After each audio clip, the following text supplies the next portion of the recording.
Esta quarta-feira, dia 14 de fevereiro de 2024, aconteceu uma grande palestra em Espumoso, a formação continuada dos professores, unindo 4 municípios, Espumoso, Alto Alegre, Campos Borges, também Jacuizinho. Na oportunidade, nós conversamos com um grande palestrante, um médico, professor, Guilherme, mas a secretária de Educação, Cultura e Turismo, Magali Oliveira, que vai fazer a apresentação deste grande mestre em palestra. E satisfação, Magali? Bom dia, Nereu, bom dia a toda a comunidade que nos acompanha. Então, hoje tivemos o privilégio, da companhia, da presença e de podermos escutar o conhecimento e a riqueza de um trabalho construído pelo professor Guilherme Nogueira, ele que é da nossa região de Porto Alegre, professor? E vem, então, trabalhar conosco dentro da neurociência, os conhecimentos e tudo aquilo que nós cada vez mais precisamos estudar para poder proporcionar para os nossos alunos, além do conhecimento, também a questão afetiva, a questão de como gerenciar todas essas questões em sala de aula para poder fazer com que a aprendizagem se construa e se consolide de uma forma cada vez mais efetiva. Então, agradeço já de antemão o professor Guilherme, que é doutor na área de neurociência, que juntamente com o Sicredi veio, então, nessa parceria trabalhar com os 4 municípios da nossa região do Sicredi Espumoso, Campos Borges, Alto Alegre, Jacuizinho e Espumoso estiveram, então, unidos nessa manhã, ouvindo esse momento tão importante com as palavras do professor Guilherme Nogueira. Obrigado, secretário de Educação e Cultura, permaneça conosco aí. Professor Guilherme, pós-graduado, doutorado na área da ciência e também um grande palestrante que fala para nossas emissoras, Rádio Planetário Líder FM, da importância de formar, de trazer essa dica, essa orientação de como explorar, digamos assim, no bom sentido, a cada cérebro que eles são realmente os gestores de pessoas, como segundo você na própria palestra. Satisfação, professor. Satisfação é toda minha. Eu quero reiterar o agradecimento pela confiança e pela oportunidade, agradecer a secretária Magali aí por toda essa oportunidade e pela maravilha de evento organizado aqui.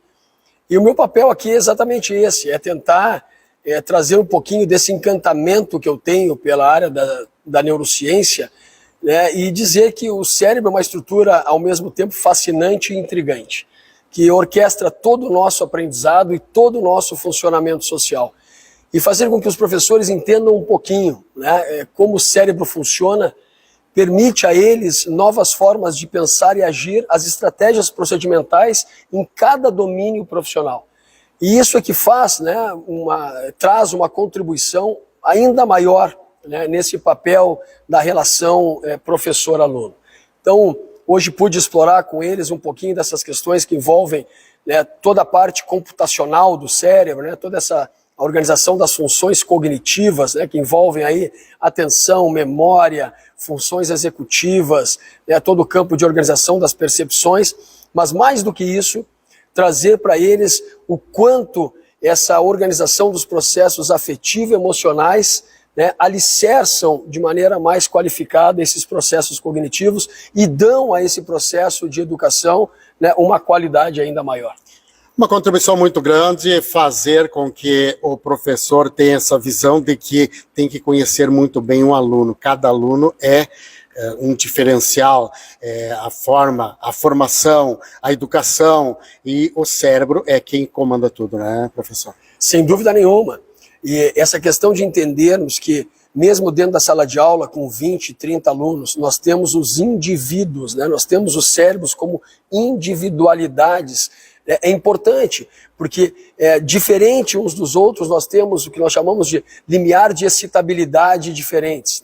Uns se empolgam muito mais rápido que os outros, uns conseguem manter a atenção por mais tempo do que outros, uns conseguem memorizar o conteúdo de maneira mais facilitada do que outros. Então, o professor precisa entender que mesmo dentro de um padrão de proposta didático-pedagógica, ele tem as individualidades. Cada um tem um tempo diferente, cada um tem uma resposta diferente. O cérebro é uma máquina transformacional né, daquilo que nos é colocado. Então, os alunos processam de maneira diferente, interpretam de maneira diferente e, consequentemente, respondem de maneira diferente. E é isso que traz a riqueza, né, para uma sala de aula em termos de espaço de construção de conhecimento. Professor, hoje, atualmente, o que mais impacta no aprendizado ou não aprendizado no cérebro de um ser humano, ou seja, de uma criança, de um jovem, o que pode se transformar, se trabalhar e evoluir acima de tudo? Maravilha, essa pergunta é fantástica. É uma das coisas que a ciência me deu, né, e ainda me dá, é a interpretação acerca das correlações, né? O quanto alguns aspectos estão correlacionados com o processo de aprendizado e educação, o quanto alguns aspectos influenciam, potencializando o aprendizado ou dificultando o aprendizado. E a gente pode citar aqui alguns deles. Por exemplo, o nível de estresse, né? Quando eu tenho um estresse exacerbado, muito aumentado, eu posso e vou gerar um prejuízo nos processos de aprendizado. Por que isso? Isso vai modular a atenção, isso tira o aluno daquela atenção necessária para o conteúdo de sala de aula. A fadiga cognitiva, o cansaço, é um outro aspecto importante também que dificulta os processos de aprendizado. O sono, a qualidade do sono é fundamental para que eu tenha consolidação de memória, ou seja, né, para que eu tenha aquela base estrutural do aprendizado. Então, as questões afetivo-emocionais são extremamente importantes para que eu possa ter qualidade nesse processo de aprendizado. Enfim, né, se a gente for falar, vai estendendo assim também para outros aspectos, como, por exemplo, a preocupação com a saúde física, né, não ter processos inflamatórios, né, ter uma boa saúde respiratória, cuidar com as questões hormonais também, né? Um hipotireoidismo pode, né, se colocar como um aspecto prejudicial para o aprendizado. Enfim, são diversos aspectos correlacionados e quando a gente passa a entender como cada um deles insere nessa coparticipação do aprendizado, a gente consegue lidar com isso de maneira muito mais organizada. E aí você vai desde a alimentação e o que transforma o ser humano, segundo você, professor, que nos chamou a atenção, que até um abraço tem o diferencial em um cérebro de um ser humano, né? Exato. Né? Eu sou um estudioso da ocitocina, uma molécula de quando a mamãe está grávida lá, o cérebro do bebê e da mãe já começa a proliferar esse tecido, né, na perspectiva de melhorar essa condição de cuidado da mãe com a criança. E essa ocitocina, ela desempenha um papel, ou vários papéis importantes no nosso funcionamento social, na nossa qualidade de atenção, na nossa qualidade de memória, e uma dessas foi essa que eu falei para os professores, né, que quando a gente abraça uma criança, abraça alguém, acolhe alguém, né, ou seja, aumenta essa liberação de ocitocina. Isso na área do medo, da ansiedade, da angústia, né, dos circuitos da dor e do sofrimento, né, ele tem um efeito análogo a tomar qualquer ansiolítico comprado na farmácia.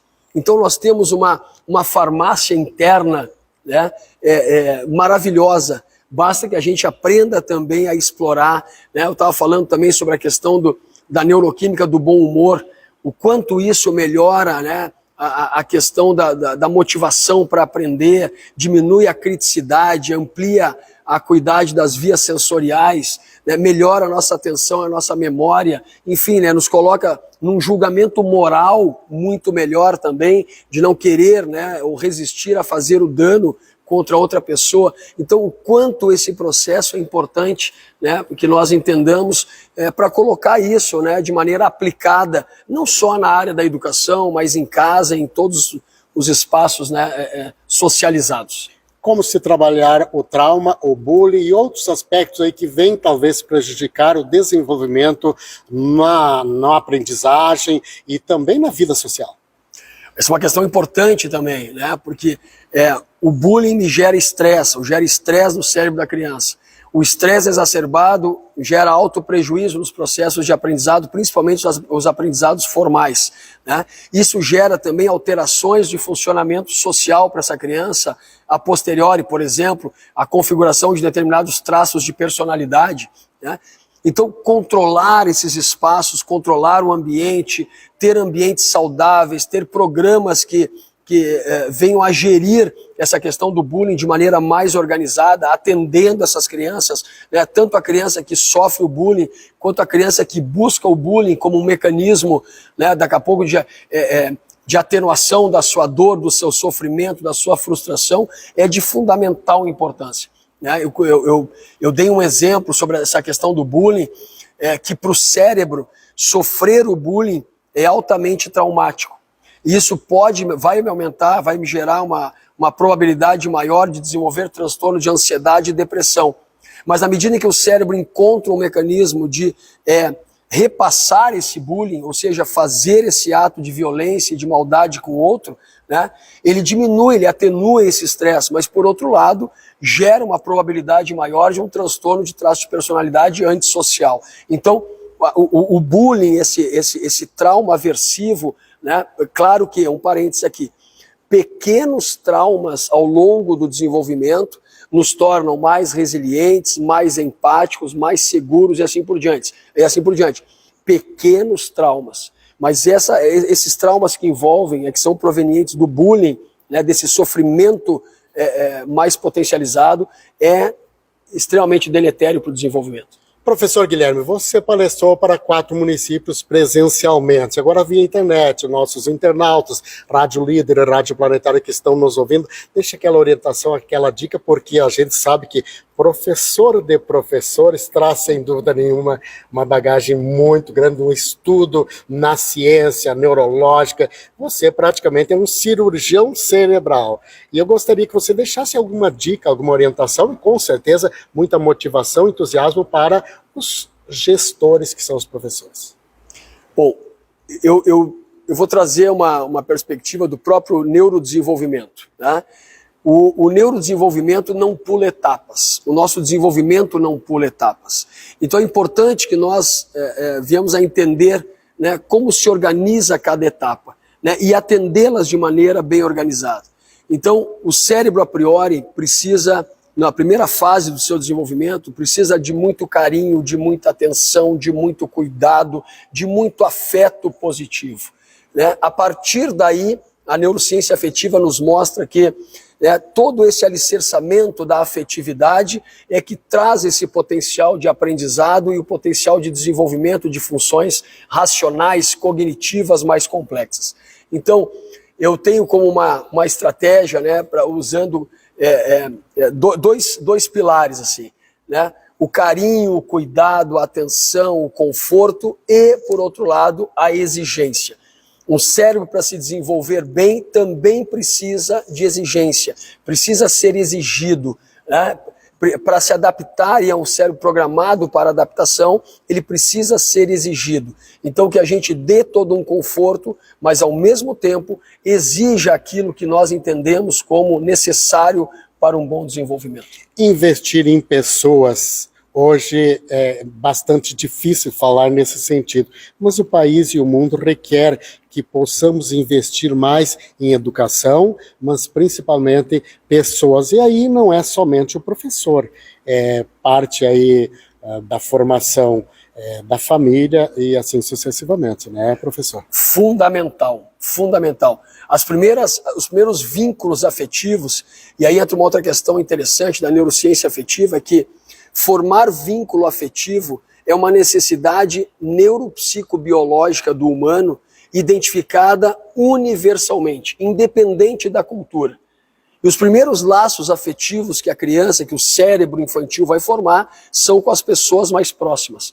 E é isso que vai dar a esse cérebro também a representação mental dela em relação, né, a ela, ao ser, o indivíduo no mundo, né, e a relação com o outro. Então, essa participação dos pais, da família, o ambiente familiar é de fundamental importância para esse primeiro alicerce aí do desenvolvimento da criança. Professor Guilherme, foi uma grande palestra, das maiores palestras já vividas no município de Esmoso, para aquelas pessoas, os demais municípios, os gestores da área da educação, para contratar esse professor tão bem entendido nesses temas. Eu agradeço o carinho. Eu tenho o meu Instagram, vocês podem me achar por lá também, guilherme.neurociência, e eu tenho o telefone de contato, Me perdoe o telefone de contato da assessora, eu não vou lembrar agora, mas eu deixo o meu contato e passo para a minha assessora, que é o 51 991 35 20 38. Então, reitero o agradecimento pela confiança da secretária Magali, aí, que, nossa, né, tem um carinho muito especial, né, e coloca uma confiança muito grande no trabalho também. Espero ter retribuído à altura das expectativas. E, mais uma vez, muito obrigado pela acolhida aqui em Espumoso, nessa cidade maravilhosa. Nós que agradecemos, professor Guilherme Nogueira, para a programação de jornalismo das nossas emissoras e via Facebook, Nereu de Oliveira.